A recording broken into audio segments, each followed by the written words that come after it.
अगले चरण के रूप में हम आमंत्रित कर रहे हैं आदरणीय प्राध्यापिका अर्चना विंसन जी को।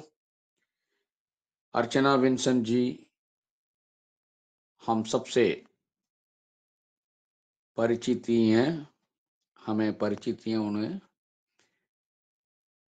ये सुदूर दक्षिण में एक ग्रामीण क्षेत्र में वेदात्री महर्षि जी के सिद्धांतों को सक्रिय रूप से प्रसार करती आ रही हैं कई सालों से। निष्काम्य कर्म शब्द इनके लिए अति सार्थक होगा। परिवार सहित अब इस सत्कार्य में सक्रिय रूप से कई सालों से लगी हुई हैं। ऐसे वंदनीय हस्ताक्षर को आज शुभ चिंतन प्रस्तुति हेतु पाते हुए हमें गर्व का अनुभव हो रहा है। अब मैं आमंत्रित करता हूं आदरणीय अर्चना विंसन जी को। अर्चना विंसन जी, आप मंच ले सकती हैं। வாழ்க வளமுடன். जिए संसार, जिए संसार, जिए समृद्ध. रविवार के इस सत्संग में आप सभी का स्वागत है। एनसीआर स्काई ट्रस्ट द्वारा आयोजित सत्संग में आज हम आत्मविश्लेषण से आत्मविश्वास कैसे प्राप्त होगा इसका विचार विमर्श करेंगे।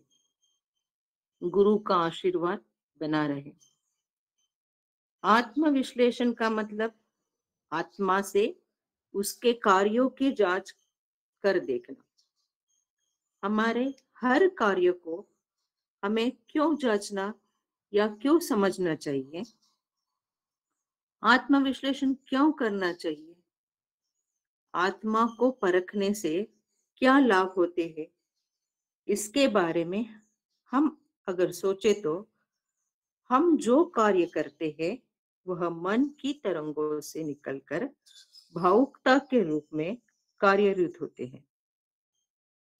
जब वो कार्य या विचार प्रकट होते हैं तब उसके अच्छे या बुरे की भावना हमें नहीं होती। हमारे हर कार्य और विचार हमारे मन पर निर्भर है। जैसे कि भूख लगी है और हमें अभी खाना खाना है, यह एक अनुभूति है। भूख लगना एक फीलिंग है। वो फीलिंग आते ही उस भूख को मिटाने के लिए क्या करना है इसके बारे में मन सोचता है और कार्यरत होता है। इसी प्रकार हर कार्य और विचार उभरते हैं, मगर सभी कार्य या विचार सही है? इसे कैसे जान ले क्या सही है और क्या गलत? तो हम मन से निकलने वाले विचारों को सही करके जिए तो वो जीवन कैसा होगा? स्वर्ग सा होगा। विचारों को सही करना है तो सोचो विचार कहाँ से आते हैं? तो विचार मन से आते हैं, हमें मालूम है। मगर मन में वे विचार कैसे उभरते हैं? हमारे दैनिक कार्य में हम सुबह से लेकर शाम तक जो कार्य करते हैं वो हमारे आसपास के लोगों पर या समुदाय पर निर्भर है। जो हम देखते हैं, जो पढ़ते हैं, उसकी छाप मन में बसती है। जैसे सुबह उठकर न्यूज़पेपर पढ़ते हैं, उसमें अच्छी न्यूज़ भी होती है और बुरी भी। सब हमारे मन में छाप बनकर बैठ जाती है। कभी कभी तो वो न्यूज़ मन में बार बार आती है, तो वो न्यूज़ हमारे मन में गहराई से बस जाती है। अभी तो व्हाट्सएप, इंस्टाग्राम, फेसबुक जैसे कई ऐप हैं जिससे कई बातें एक जगह से दूसरी जगह पर फैलती है। कभी कभी तो एक ही मैसेज बार बार आता है, उससे भी मन पर गहरी छाप बसती है। यह हम अपने आप विचार करते हैं, मतलब यह खुद का विचार है, मगर इसमें बड़ा हाथ है समुदाय का। समुदाय के छाप जो है, जाने अनजाने में हमारे अंदर बस जाते हैं। जैसे हम कई लोग देखते हैं जो कई ऐसे कार्य करते हैं जो दूसरों पर निर्भर है या दूसरे लोग करते हैं। एक व्यक्ति ने किया तो वो दूसरे ने किया, उसे देखकर तीसरे ने किया, ऐसे करते ही जाते हैं। कभी कभी तो उस कार्य के बारे में हमें जानकारी भी नहीं होती। आजकल हम देखते आए हैं कि कहाँ भी जाओ, किसी न किसी बात का सेलिब्रेशन होता है। बच्चों का जन्मदिन है, शादी की सालगिरह हो, कोई फेस्टिवल हो, हर महीने कहीं न कहीं सेलिब्रेशन। क्यों कर रहे हैं ये मालूम नहीं। यह एक फैंटेसी सी बन गई है, यह एक सामुदायिक छाप बस गई है। उसी प्रकार परंपरा से आए विचार भी हमारे मन में बसते हैं, जो हमारे जेनेटिक सेंटर में ऑलरेडी बसी है। ये जो सभी इम्प्रिंट्स है, जो मन में उभर कर विचार बोल कार्य में बदलते हैं, उस विचार बोल कार्य से हमें उसका अनुभव मिलता है।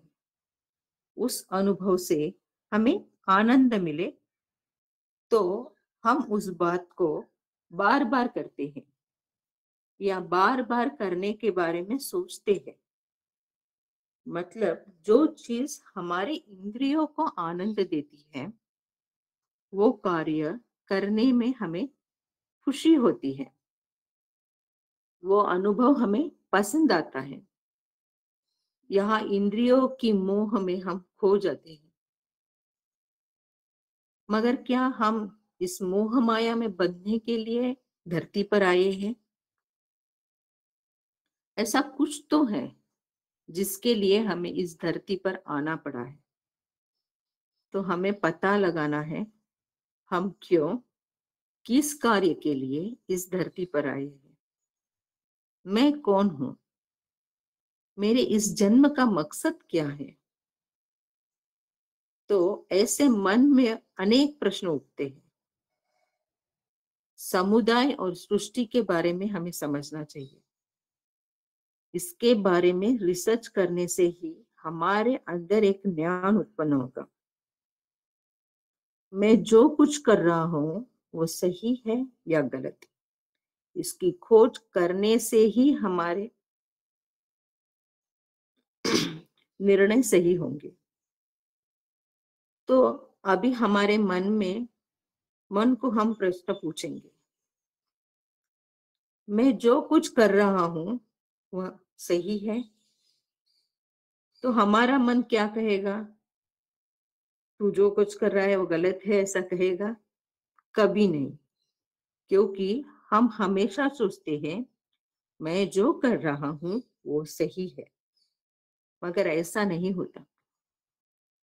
तो फिर इसका विश्लेषण करना जरूरी है।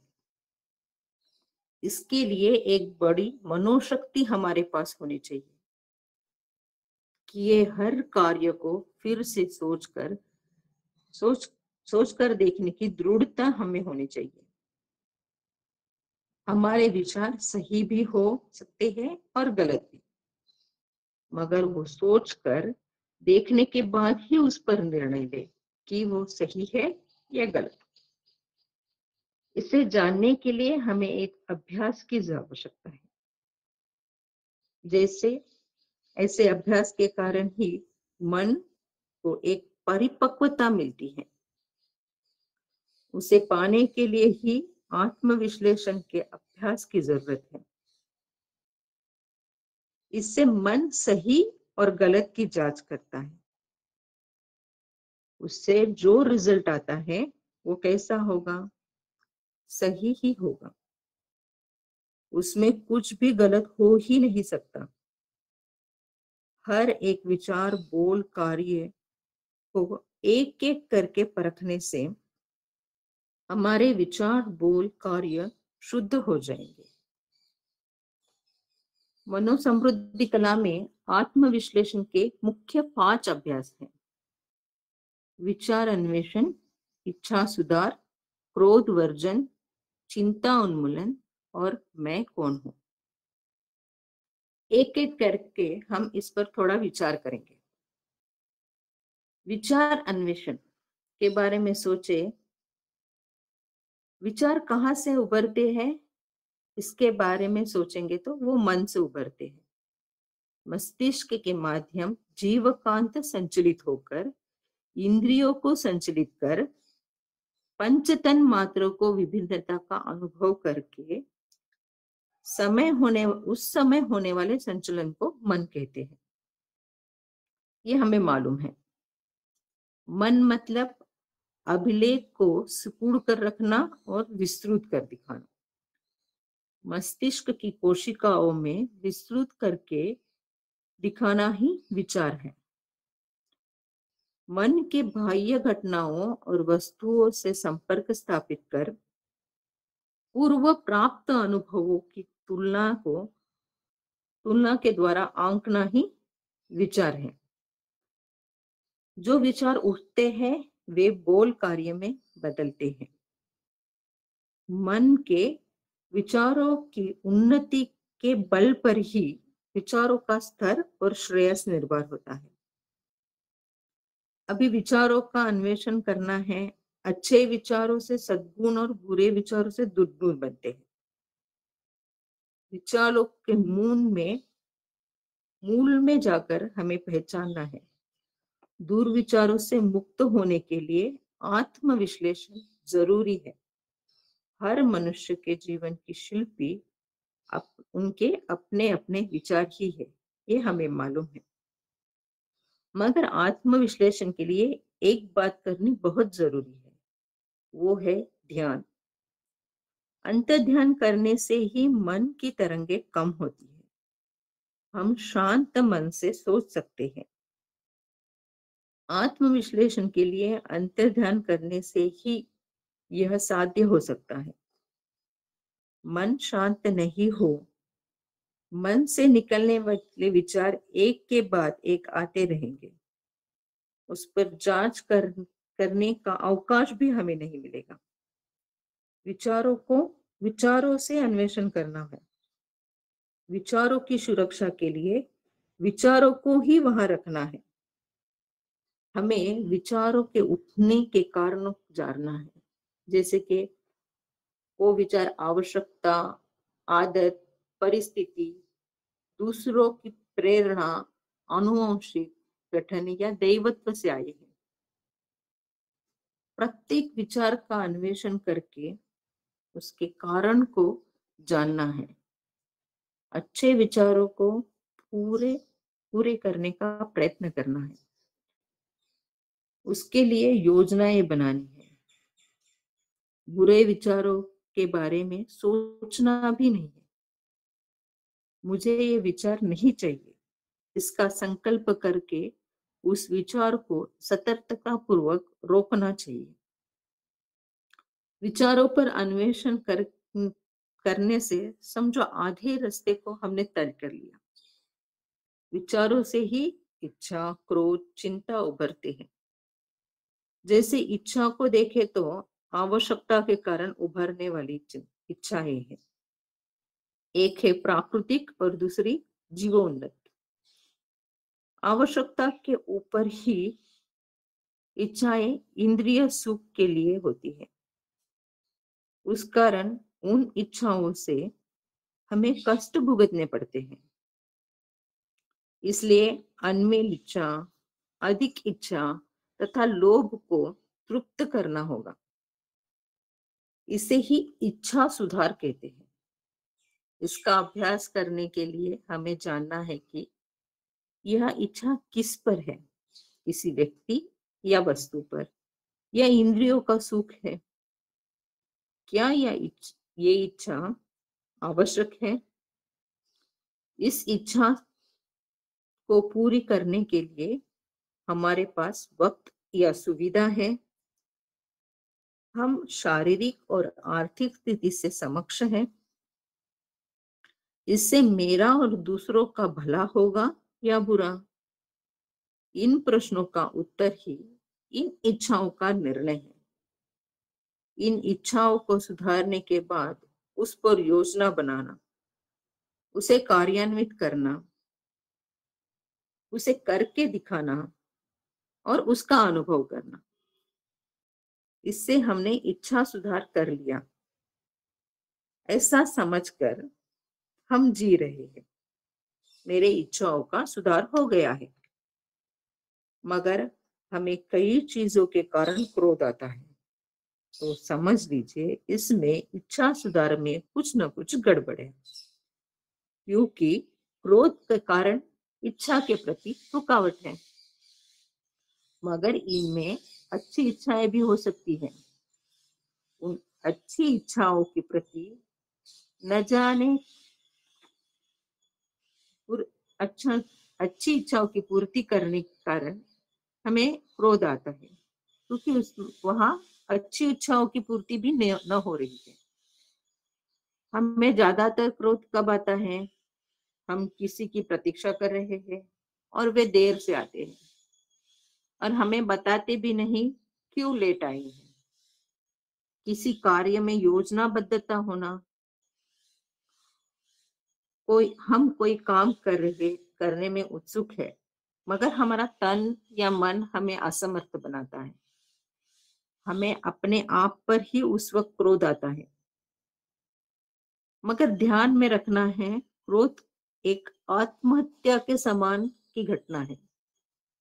क्रोध के कारण हमारे शरीर की प्राण शक्ति कम होती है, उससे तन पीड़ित होकर निर्बल होता है। इस कारण अल्पायु में ही प्राण त्यागना पड़ता है। उसी प्रकार एक श्रृंखला भी है ये क्रोध। हम सभी को मालूम है क्रोध कैसे एक जगह से दूसरे के पास सर्वसाधारण से चला जाता है। क्रोध से तन और मन दोनों बाधित होते हैं। रिलेशनशिप में बाधा आती है। क्रोध के समय मन की तरंगे बढ़ती है और आध्यात्म पर बाधा होती है। समाज में नाम खराब होता है। क्रोध का वर्जन करना बहुत जरूरी है। इस आत्मविश्लेषण में हमें देखना है किस पर हमें क्रोध आता है, उसमें उससे हमारा संबंध क्या है, क्रोध का कारण क्या है, उसमें मेरा दायित्व कितना है, इसका और कोई पूर्वानुभव है। बाद में इस पर निष्कर्ष पर आए।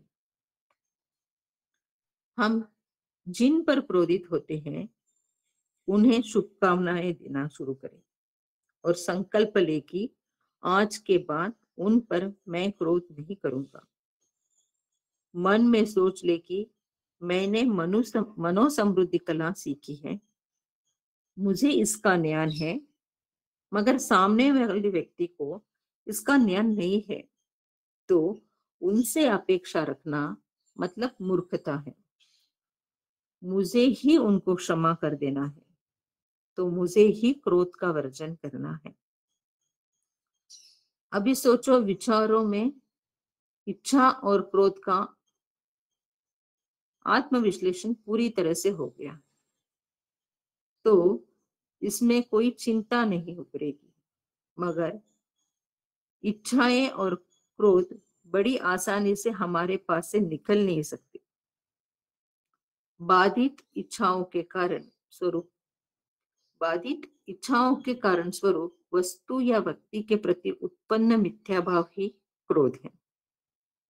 जहां क्रोध करने का कोई चांस नहीं है, या हम क्रोध कर नहीं सकते, या क्रोध से वो काम नहीं निपटेगा, तो उस जगह पर चिंता उत्पन्न होती है। जैसे दो व्यक्ति के सोच में भिन्नता, हमारी आवश्यकता है और उपलब्धि कोई और है, हमारी सोच के समान कार्य न होना, इस कारण अपने आप को असमर्थ या आत्मविश्वासहीन मानना, मन में भय उत्पन्न होना। अगर एक व्यक्ति चिंतित है, इसे कैसे पहचाने?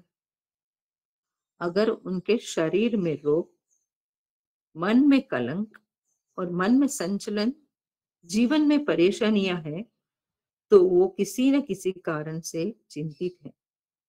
चिंता के कारण कई प्रकार के हो सकते हैं और चिंता के कारण ही हमारे मन में दुर्गुण उत्पन्न होते हैं।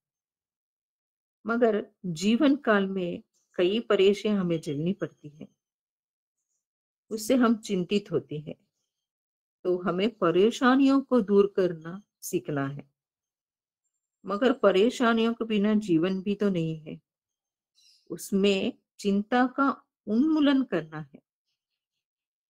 सोचिए किस प्रकार की चिंताएं हमारे जीवन में आती है।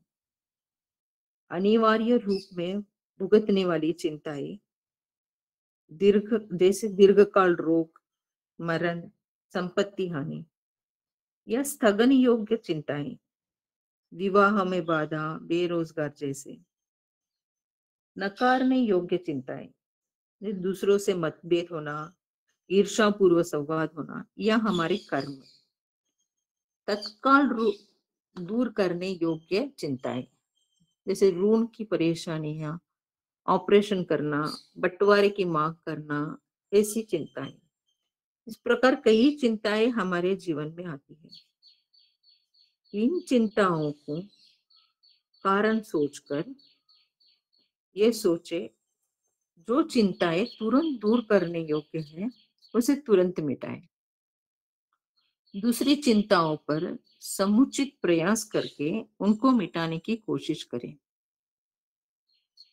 आप इन विचारों से हम बाहर निकल कर आते हैं, जैसे कि इच्छा, क्रोध, चिंता सब छोड़कर बाहर आए, जिससे हमारे तन और मन को बाधा होने वाली है, उन विचारों को हम छोड़ रहे हैं और बिना कारण उसके लिए समय भी बर्बाद हो रहा है।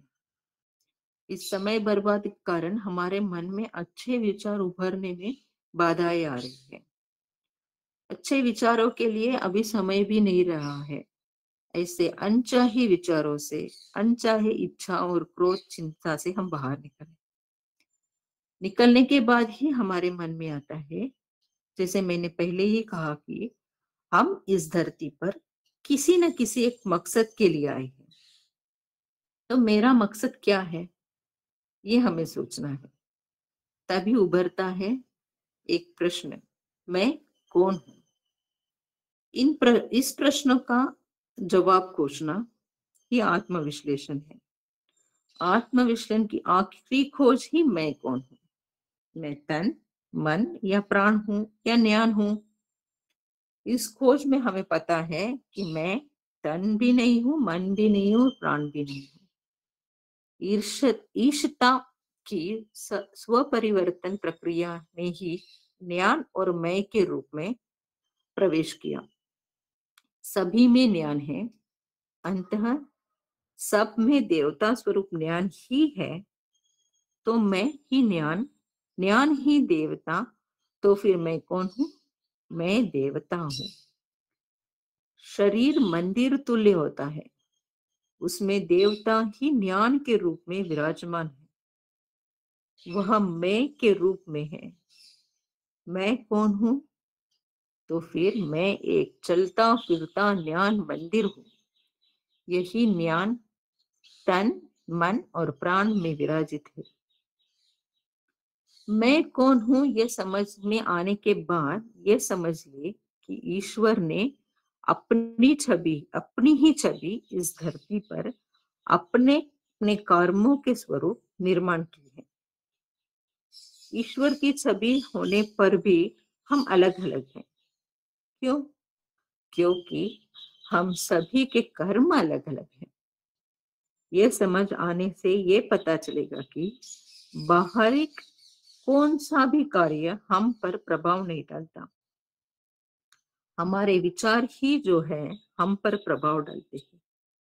आंतरिक विचार साफ हो तो हमारे लक्ष्य भी हमारे सामने साफ दिखेंगे, जीवन में सफलता प्राप्त होगी।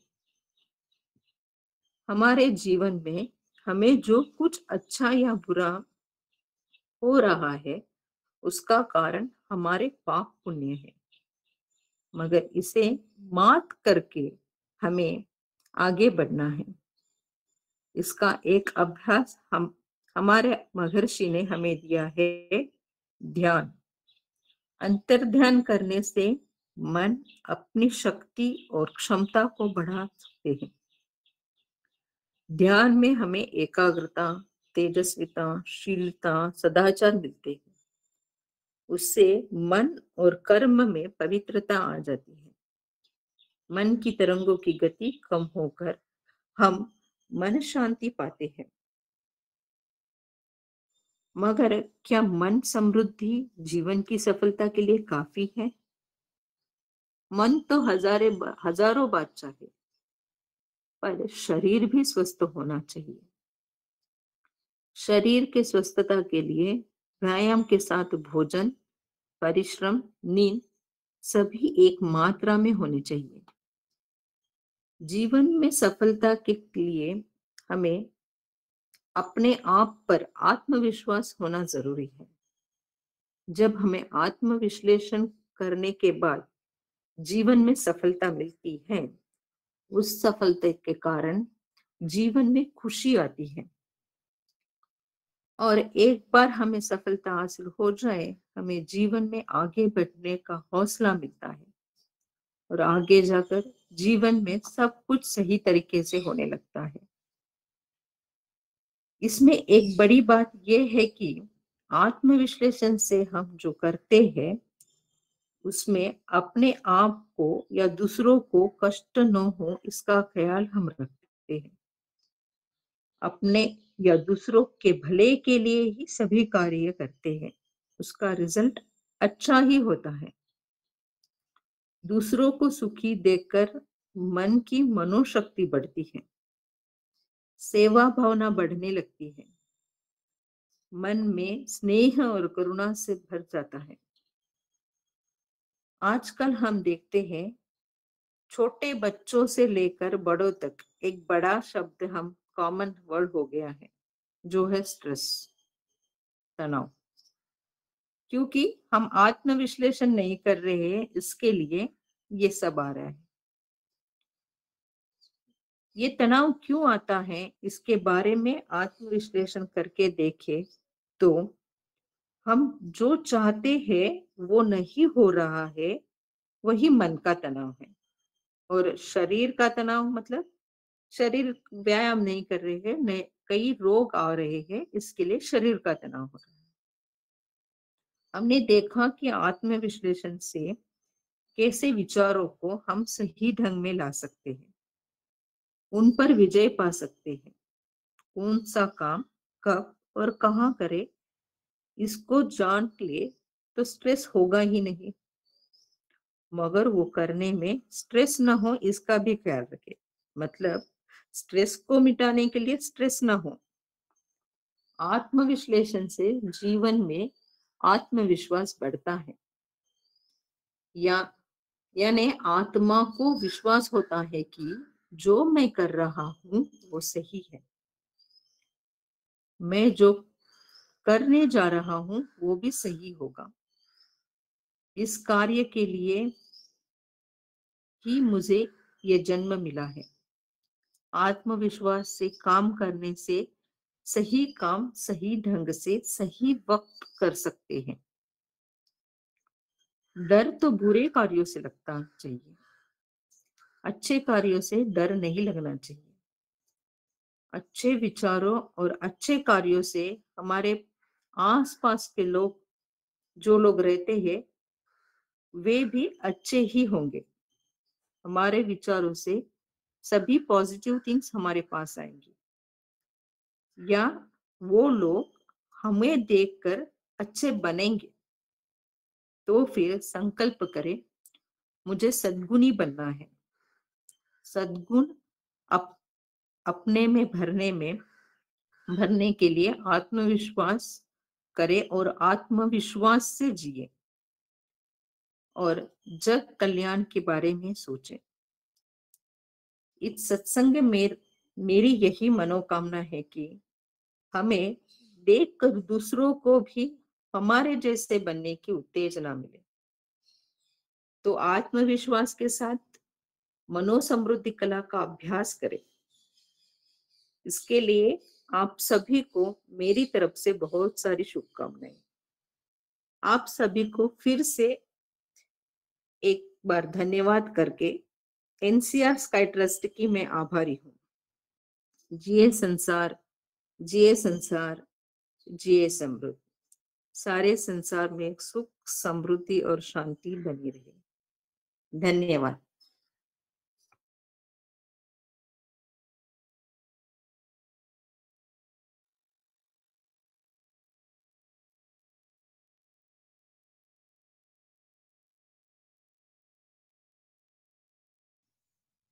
नारायण जी, धन्यवाद। வாழ்க வளமுடன்। हाँ, मैंने ये नहीं किया वैसे। हाँ, जिए संसार, जिए संसार, जिए समृद्ध।